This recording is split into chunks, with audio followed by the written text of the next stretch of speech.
The Adventure of the Abbey Grange. It was on a bitterly cold and frosty morning towards the end of the winter of '97 that I was awakened by a tugging at my shoulder. It was Holmes. The candle in his hand shone upon his eager, stooping face, and told me at a glance that something was amiss. "Come, Watson, come," he cried. "The game is afoot. Not a word. Into your clothes and come." 10 minutes later we were both in a cab and rattling through the silent streets on our way to Charing Cross Station. The first faint winter's dawn was beginning to appear, and we could dimly see the occasional figure of an early workman as he passed us, blurred and indistinct in the opalescent London reek.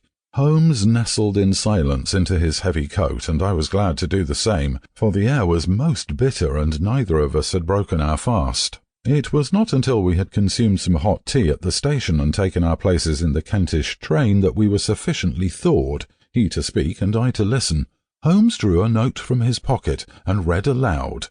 "Abbey Grange, Marsham, Kent, 3:30 a.m. My dear Mr. Holmes, I should be very glad of your immediate assistance in what promises to be a most remarkable case. It is something quite in your line. Except for releasing the lady, I will see that everything is kept exactly as I have found it, but I beg you not to lose an instant, as it is difficult to leave Sir Eustace there. Yours faithfully, Stanley Hopkins."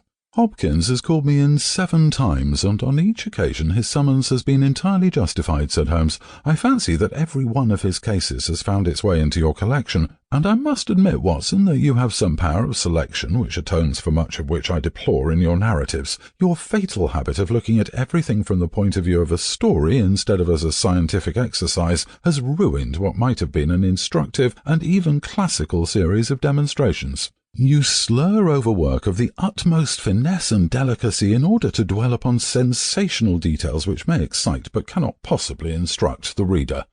"Why do you not write them yourself?" I said with some bitterness.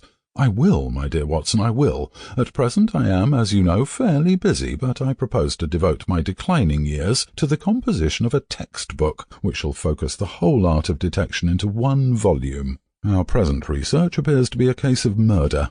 "You think this Sir Eustace is dead, then?"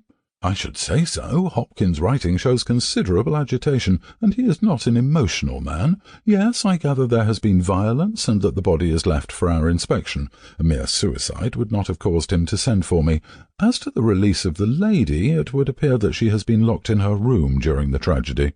"We are moving in high life, Watson. Crackling paper, E.B. monogram, coat of arms, picture—" Sample complete. Ready to continue?